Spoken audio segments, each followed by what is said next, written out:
Nintendo released the first 3D The Legend of Zelda game in 1998. Turning in a different direction from the original and traditional 2D Zelda games, Nintendo broke the world of the Zelda series, and video gaming in general, when Ocarina of Time dropped on the Nintendo 64. The game became an instant classic and remains a fan favorite by many in the community still today. Since Ocarina of Time laid the blueprints for future 3D Zelda games, 6 other separate titles have released: Majora's Mask, Wind Waker, Twilight Princess, Skyward Sword, Breath of the Wild, and Tears of the Kingdom. Safe to say that the evolution of 3D Zelda worlds have changed dramatically over time. Now, I don't know about you, but I started playing Zelda when I was fairly young. It was probably the first mainstream video game series I actually played. Before that, it was stuff like Zuzu Pets, Webkins, Jetpack Joyride, stuff like that. I even have a video about it if you want to check it out. In my young mind, though, I used to think to myself, what if I could live in Hyrule? What would that be like? Hello everyone, my name is Forge, and today I'm going to examine each 3D Zelda world and use my imagination to decide which one would be the best one to live in as an average citizen. Hope you enjoy.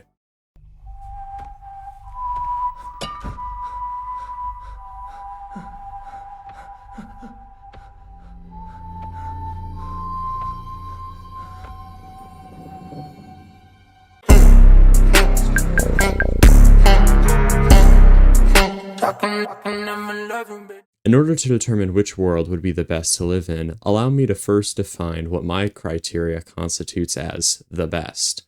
After spending some time outlining what comprises the best Zelda world, I've nailed it down to 3 main categories or characteristics that are most important to me: overall quality, safety level or how defendable the world is, and longevity, how long could I survive there. So just be sure to keep that in mind as we consider each world, starting with waking up from our slumber. I know I said Ocarina of Time broke the world of gaming, but whether you like it or not, I would argue Breath of the Wild broke it even more. When studying Breath of the Wild's world, the first thing that comes to mind is its size. No other Zelda world even comes close to its vastness, except for its direct sequel. If you try to quantify it, Hyrule in Breath of the Wild is 12 times bigger than Hyrule in Twilight Princess, so there's a lot to consider here. First, Hyrule has been fallow for a century. Ganon's return has taken a serious toll on the kingdom. As a result, there's no functional government system at all. The king is dead, and his royal daughter is trapped containing Ganon within Hyrule. But we know that the legendary knight Link has recently awakened from his state of unconsciousness, so perhaps there is hope for stability in this world after all. But let's not forget that at the end of the day, Link is only one man. If we want to restore political stability for our kingdom, it's going to take a collaborative effort from every section of Hyrule. Since Hyrule in Breath of the Wild is so spread out, traveling anywhere is relatively much more treacherous and demanding. With no political organization somewhat maintaining the dangers across the many regions, traveling by yourself is realistically ridiculous. Based on the developer's portrayal of average travelers, we wouldn't last that long. So it makes sense why there are so many towns and stables, because if you want to preserve your life, you probably have to band together with others. Unless you're Link, obviously you can just do it on your own. Depending on your personality and lifestyle, you could definitely still cultivate a good quality of life, if you can be content living your life in one region. For those of you who enjoy regularly traveling to new places, I doubt you would like it here long term, especially due to the absence of modern traveling vehicles. At least you got a motorcycle though, I mean, that is pretty cool. As we're all aware, the dangers present in the Zelda world are spread out throughout its entirety, but the pinnacle of it lies within the castle. So in trying to illustrate how defendable Hyrule is, it's kind of tricky, not because the danger is already present in the world, because I mean, it's always present somewhere in a Zelda game, but because of the fact that Hyrule is already in a state fully consumed by Ganon's terror, magnified by a state of 100 years later.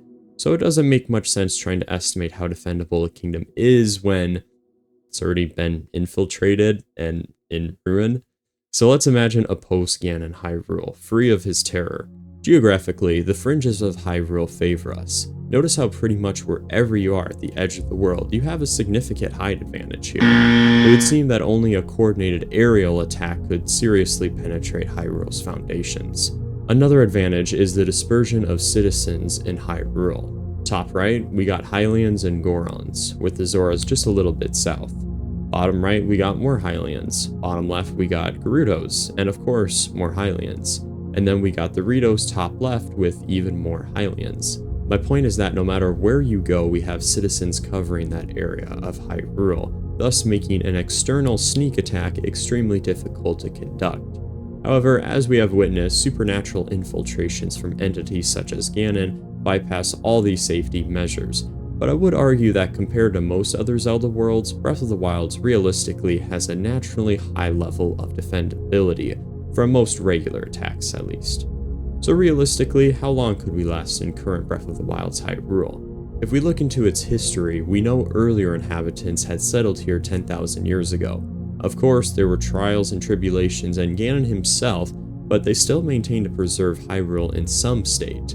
Currently, we have a favorable defense landscape and widespread coverage of citizens, but we have to deal with Ganon and his various enemies. There's regular enemies, special knight skeletons, and the Yiga clan. So independently, I doubt I would last long. No doubt that Breath of the Wild is a beautiful world that all of us would love to explore in first person, experiencing all the senses as we traverse. However, the journey would no doubt eventually cost me my life, whether it be from a freezing cold drift or falling off a cliff. Don't forget about contracting a serious disease like an organ trail too, can't forget about that. But you don't necessarily have to take that path, because like I mentioned earlier, you could confine yourself to living in a town like the Ritos do, rather than exploring Hyrule's entirety. Maybe if I was actually living there, I would do that, but come on, who's actually gonna do that? What other Zelda world gives you so much freedom to explore? We've played the game before, and we know the map pretty well, so I'm going down swinging. Something Twilight Princess's world shares with Breath of the Wild is that it is also in a state of ruin, albeit maybe not as widespread in Breath of the Wild due to Ganon and his henchman Zant. We have the Light Realm and the Shadow Realm, civilization and wilderness, human and beast. Throughout the entire playthrough, there is this underlying theme of duality, life or death. Everyone knows that Hyrule and Twilight Princess is quite different from Breath of the Wild, though they share similarities. Any 3D Zelda game feels noticeably disconnected when compared to the fluidity and openness of Breath of the Wild and Tears of the Kingdom. And even though Breath of the Wild is by far my favorite Zelda game, there's something about TP's rural and somewhat realistic design that I find appealing. Country life isn't for everyone, and I'm not saying that Ordon is actually an authentic representation of it, but I wouldn't mind living in a civilization like Ordon.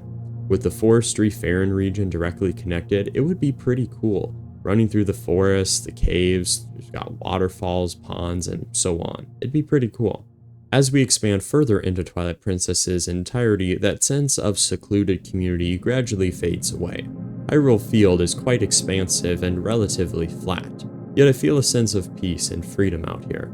I don't feel congested like I do in most other areas of Hyrule.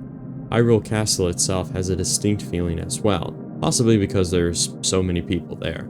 There's many other exciting areas like Lake Hylia, Death Mountain, Zora's Domain, Snow Peak, and the Gerudo Desert. They all have their unique designs, but they are primarily designed to function as dungeon locations and less about being actual locations. At least that's my interpretation, how I felt. As a result, most of Twilight Princess feels relatively disconnected from its parts. In Breath of the Wild, you could be on one side of the map and still see the adjacent side in the far distance. But you don't get that in Twilight Princess. Each section has its own cut-off identity, and that's totally fine. It's just different from Breath of the Wild. You decide which layout you prefer. As a Minnesotan, I could totally see myself living in Snow Peak with all the snow and everything like that. Kakariko kind of has an eerie, disturbing environment there, so living there would always keep you on edge. If Five Nights at Freddy's took place outside, this Kakariko is how I imagine it would occur and go down. They could make a movie out of this, the third one. I'm telling you, something outside. This is the blueprint for it right here, guys. I'm telling you. Since Twilight Princess is so disconnected, I feel like assessing it as a whole is rather tricky, but I suppose every Zelda game is spread out with distinct regions that contrast each other. That being said, I think I would thoroughly enjoy living in Twilight Princess, whether living in a quiet, controlled community such as Ordon, or sticking with what I'm familiar with in Snow Peak. I think I'd actually like it here. But of course, there's the threat of the Twilight Realm, but generally speaking, I feel better about my chances of survival here in Breath of the Wild. Again, it depends where exactly I would settle, but I think I could cultivate a great quality of life and last pretty long out here. With the impending Twilight Realm, it's hard to gauge how well Hyrule as a whole is defendable, but if we disregard that, I'm feeling confident, whether restricting myself to a town or taking the Lone Ranger route. Full transparency, I've never actually played Skyward Sword before, so my assessment here of it is not as comprehensive as it could be. Nevertheless, I've watched my siblings play it before, and I did some research before crafting this segment, so I'm not completely clueless here. Based on what I know and I've seen, Skyward Sword is kind of like a dreamy, supernaturalistic version of Hyrule, mainly because it's one of the first games in one of the Zelda timelines. I think that is especially true and evident in the beginning Skyloft region. Everything up here just seems so peaceful and free from evil, like it's so nice up here. Not a care or threat in the world. If you ask someone what heaven looked like, I think Skyloft would fit their description pretty well. The more I study and observe it, the more I see how the Great Sky Island from Tears of the Kingdom was inspired by this region. Living in Skyloft would be like living life on easy mode, but everything underneath is the complete opposite. Dangers, scattered chaos, and much more Earth-like. No more lofty clouds or secure homes. I don't really know the remaining areas that well, but I know there's a lot of dungeons, which is kind of similar to Twilight Princess, though I feel like Twilight Princess has more open space than Skyward. Yeah, I guess all I have to say is that the more I studied this game, the more I felt like I was watching Twilight Princess. Obviously, TP has a Twilight Realm that doesn't exist in Skyward, and Skyward Sword allows you to fly, which is absent in TP, except for that one mission where you have to enter the Zora region, but besides that, the two feel pretty alike, based on just what I'm seeing here from Skyward. So what's my assessment on realistically living here? Well, there's a lot up in the air, no pun intended. Skyloft would be an easy answer, but that's kind of cheating because it's an anomaly when compared to the other sections in different Zelda worlds. I don't know what it is, but even though I see a lot of shared traits of Twilight Princess, I just don't think I'd have a good quality of life here. Maybe it's the art style, but there's just something I'm not digging. I don't know how defendable Skyward Sword's world would be with the addition of airstrikes, since this game focuses a lot on the air, but since I think it resembles Twilight Princess so much, I would have to make a similar conclusion. I think I could last out here for a while, but unlike TP, I don't think I'd like it out here. Sorry, Skyward Sword fans, sorry. Tears of the Kingdom, the most recent 3D Zelda game as of the making of this video. A post-Calamity Ganon Hyrule. It's like Breath of the Wild, but expanded vertically. Since I already covered Breath of the Wild, which is essentially Tears of the Kingdom's overworld, there's not much new here to report. One addition I would like to touch on is the creation of caves though. I guess when Hyrule's invaded, I would assume the caves could play a critical defensive role. In biblical times, there are many reports of people fleeing and seeking refuge in caves. Even in World War I, one of the most used strategies included digging and building trenches, sometimes even making tunnels. So with all the little yet expansive caves that inhabit Tears of the Kingdom, there are more viable options for playing defense when compared to Breath of the Wild. We still have even more options thanks to the new territory, namely the Sky Islands and the Depths. Y'all are about to hear a lot of praise from me about Tears of the Kingdom's new areas with the sky and the depths, but I just know that I actually really don't like these areas. I don't even like Tears of the Kingdom as a whole, so please just remember, this is the only time you will be hearing me praising Tears of the Kingdom. I have a whole video about it if you want to see it, so yeah, just Breath of the Wild's better, so yeah. But for the purposes of this video, I find Tears of the Kingdom as a very favorable layout. Everything is kind of scattered, but I don't think it's all bad in this case. If the main overworld is infiltrated, you have an entire underworld, practically equal in size, you can fall back on. Or if you can make the trek, you can find refuge on the various islands high above. Unlike most 3D Zelda games where you're geographically trapped on the same tectonic plate or surface level with immediate evil, you have more regions with varying altitudes to escape to. What's really nice about the islands and depths is that your enemies have to come to you. Like, the tables are reversed this time, and I think that's pretty cool. In order to take over the islands, they would have to find ways to not only make it up to where you are, but then to overpower you where you're at. In the depths, your opponents literally have to drop into your hands. I don't know if we're realizing that or not. Assuming you have a good grasp on the confusing terrain with the generally dim lighting, you can easily outplay your foes, because again, they have to come to where you are. I find the overworld the most difficult of the three to defend, because if your opponents hold the sky and the underground, they can attack you from two different angles, whereas for the sky and depths, there's only one way in and one way out. For the sky, I'm just talking about like how there's only one direction you have to go to get there. It's like you have to go up. Of course, you can come from many different angles, but you get what I'm saying. However, with the caves at your disposal, you do have more flexibility relative to Breath of the Wild, so I guess that's worth something. Whew, man, all this positive talk about Tears of the Kingdom has got me feeling a little bit weird, so let's reel it back a little bit here. It's time we focus on some of the negatives here, okay? Need to do this. While there are many new safety additions, there are conversely new dangers. The first thing that comes to mind is those bricks that fall from you from above. You know, like those rocks, like from the sky, and they just like come falling down, like man, that's actually a serious like safety hazard if we think about it. I'll be honest though, here, like while I was playing, I only ever saw them as a means to reaching the sky, but when envisioning myself living in a world where these are constantly and randomly dropping out of nowhere, they are terrifying. Like imagine you're just outside in the open, you know, laying down, trying to enjoy the sunshine, you know, it's nice outside. And then all of a sudden you just open your eyes and you see a giant brick just screaming towards you like, you're done, you're not getting away from that. Another thing that scares me about living here is falling into the depth holes. While these pit holes are usually noticeable because of the sudden gloom surrounding them, I think these would blend in much easier in real life. If it was late at night, I could easily see myself missing my step and falling into a seemingly endless hole before meeting my fate. Even just the gloom itself is a major health hazard, as we see in the playthrough of Tears of the Kingdom. Some other examples include Aracudas, Gleeoks, and Froxes. Also worth mentioning, like with all the new vehicle possibilities, we have to consider the dangers related to vehicle operation and machinery. With all this in mind, I'd be quite optimistic if I found myself living in Tears of the Kingdom. The dangers are many, but with all the available territories, I really like my chances here. Roaming from the overworld up to the Sky Islands and then laying low in the depths would be so fun. Obviously, it'd be even more dangerous than living in Breath of the Wild, but again, I'm going down swinging. This is probably the only time you'll hear me talking good about Tears of the Kingdom, actually like choosing it over Breath of the Wild, so don't get used to it, okay? You will not see this again. Forgive me, but I've never actually played Majora's Mask before. But again, I've seen it on the screens growing up, and I've done some research on it as well. I always thought Twilight Princess was kind of a standout game among the other Zelda games I've played. It has this mysterious aura that stems from its unsettling atmosphere. But then I started looking at Majora's Mask, and although the graphics don't compare to TP's, a similar yet almost stronger message is portrayed here. It's almost like a world that focuses more about the inhabitants than the land itself.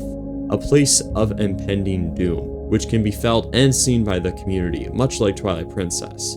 An atmosphere of panic and creeping claustrophobia kicks in as time runs out and the moon inches closer to Clock Town. It should be no surprise then that the regions surrounding the town maintain a similar emotional environment.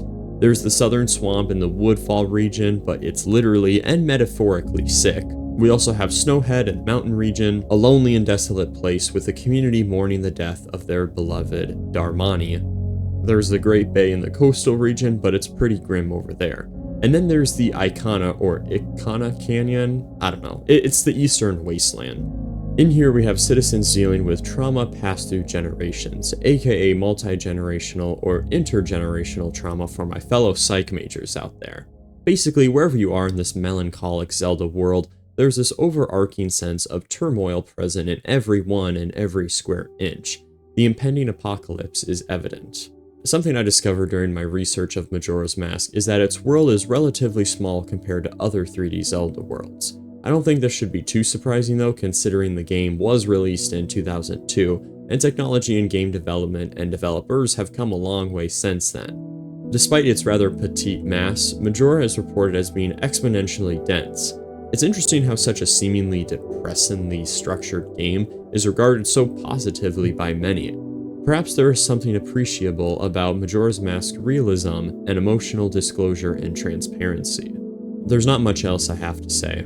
Life is depressing enough as it is in real life, so I don't want to live in a world where that's magnified. Defendability, I mean, I don't know what you should do or what you can do if a moon is looming over your town. I'm sure the people here are nice and it'd feel good to settle into the community, but I don't want to be here long term. And for that reason, I'm out. I'm gonna go back in.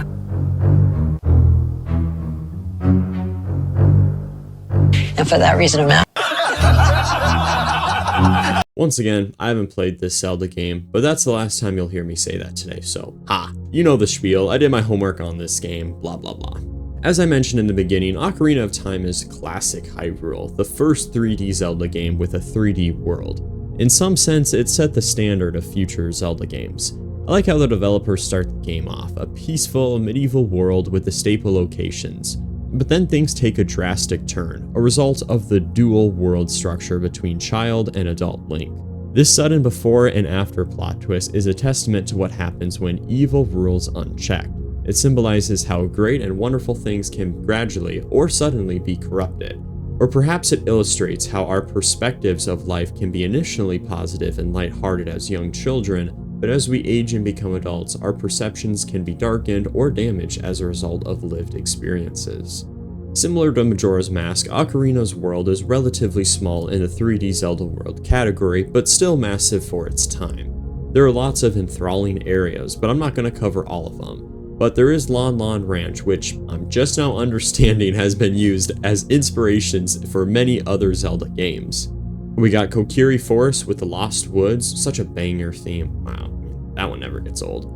Hyrule Castle with the Castle Towns, which undergoes quite the dark transformation in the adult era, and then the usual regional locations you're familiar with, and so on. Again, Ocarina of Time feels tricky to properly assess because of its two distinct eras. One's obviously more promising than the other. I'm not going to spend any time on it because I haven't even played it, but I don't like that the world is so small. I'm a big fan of vast, expansive worlds. How defendable is this world? Well, in the adult era, we're already screwed, so to answer your question, not very defendable, okay? Here we go, Wind Waker, the last 3D Zelda game on the list today. Wind Waker is certainly unique, to say the least. I think we can all agree, just by looking around, that this doesn't look like any other world we've covered today. There's really no other game of its kind that exists, so this is going to be fun to evaluate. That being said, I don't think a lot of people would enjoy living in this Hyrule. Maybe you get seasick pretty easily if you can't swim, or just traveling only by ship just isn't your ideal lifestyle. Whatever the reason, this world doesn't have a whole lot to offer. 49 quadrants, but only a few actually have people living on them. The majority are just various obscure rock structures or islands with like crackheads living on them. I don't know what these guys are like. Who the heck is living on them? Like, some of these people really scare me. However, I don't think that's necessarily bad. If you can claim one of these desolate islands, you can have your own little oasis like Mrs. Marie, though I doubt you would regularly get social interaction with others, and as any of my fellow psychology majors would say, that's not healthy. Still, it would be cool to be out here by yourself in the middle of the sea for at least some time. What about the major towns then? Living on places like Outset Island or Windfall seem nice for visiting, but not long term. I just want us to take a moment to just think about Link's life in this game. Like, if the bird never stole his sister, if the pirates never came, this dude would just have been stuck on this island. That is my understanding. Look at the old guys on this island. You think they were having crazy adventures? They were traveling? No, my understanding, this is how I interpret it. They've just been here, rotting for years. Who wants to do that? I do not want to do that, bro. I can't imagine being pretty much stuck living on an island for my whole life. Of course, if I had a ship, I could temporarily travel, but I'd have to eventually return home. No shade on these towns, but I need more space and options. Also, how do supplies get around in this world? Never do you actually see ships carrying materials for neighboring islands. I get it if you can grow your own food on these islands, that checks out, but if there isn't anyone shipping materials across the vast sea, I don't know how we're gonna last longer than a year. I guess I hadn't thought about the possibility of fishing, but I'm not a fan of seafood, though I suppose I would have to shut up and just eat the fish, seafood, to stay alive, because at that point, we're just trying to survive out here, we are not living. Defense in Wind Waker looks quite strange. Again, there are 49 quadrants, so protecting all of them is practically impossible. We're not going to sweat about that. I would suggest we prioritize the town islands since that's where most people are already present and living. With how little land there is, war here would primarily occur in the water using battleships, similar to Pirates of the Caribbean's. Unlike every other Zelda game I've assessed so far, ground and air attacks aren't as applicable or valuable. I suppose airstrikes could work because there's not much land, so one atomic bomb, entire population gone. But with how unsophisticated this world is, I doubt anyone has the capacity or ability to craft such a weapon, destruction, stuff like that. Additionally, there's hardly enough room for something like an airplane to make a landing. Just old-fashioned sailing ship battles with cannonballs is what I envision here. It's funny though, because if you guys actually think about it, you never really do any fighting in the water when you're playing Wind Waker. Like, there is the thing with the octopus and squids and shooting the bombs, I get that.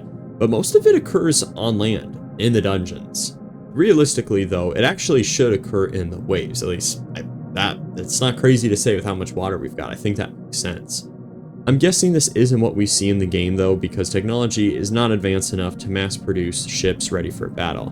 Because like, when you guys think about it, we're in an ocean world, okay? We're in the ocean, okay? One ship. And it's the pirates. The pirates are the only ones with the ship out here. Like, the ghost ship doesn't count, blah, blah, blah. Like, that does not make sense. Something's up here. So if that's the case, we got no ships. Pirates are the only one. We have no coordinated defense here. None. Like, why would anyone want to live here? There's virtually no order at all. I feel like for all the other 3D Zelda games, you could maintain some quality of life, but for Wind Waker, man, you're just trying to survive out here. You do not want to be here. Well, that was fun. Hope you guys enjoyed that. Here's my official and final order of rankings of all the 3D Zelda worlds, realistically based on the quality of life, defendability, and longevity. In last place, at number 7, Wind Waker. You ain't living out here, you're just surviving. 6, Majora's Mask. Everything about this place screams depressing. At least I'll die quickly, unlike Wind Waker. 5, Skyward Sword. This animation just sucks. I do not want to be here. Everything looks fake. Yeah, like everything looks fake. What's up with 4, Ocarina of Time. Even though I've never played it before, I'm optimistic about Ocarina, even in the adult era. Evil around every corner, but I'm down for that adventure. 3, Breath of the Wild. It's big enough to the point where I'd be content settling down in a town long term. 2, Twilight Princess. The mysterious aura emitting from Twilight Princess is appealing for an adventure. I like all the options and how expanded the world is, even with the dungeons. 1, Tears of the Kingdom. Honestly, it's not even close. Tears of the Kingdom is my obvious clear winner. I feel like it's the only one that actually meshes with my criteria well. It's the largest of all the worlds, and the 3 different layers allow for new defensive possibilities and options for long-term living. There you have it, my over-analytical assessment of all the 3D Zelda games and their worlds. As you can tell, I didn't include any spin-offs or non-mainline games. Thanks for watching though, guys. Feel free to leave a like if you enjoyed, and be sure to comment and let me know what your favorite world would be to live in. Or if you want to make your own video, hey, make one. Love to see it. Thank you guys all for watching. Hope you enjoyed. See ya! Boss, I got my blade on, through the Prada shades on. Demon try to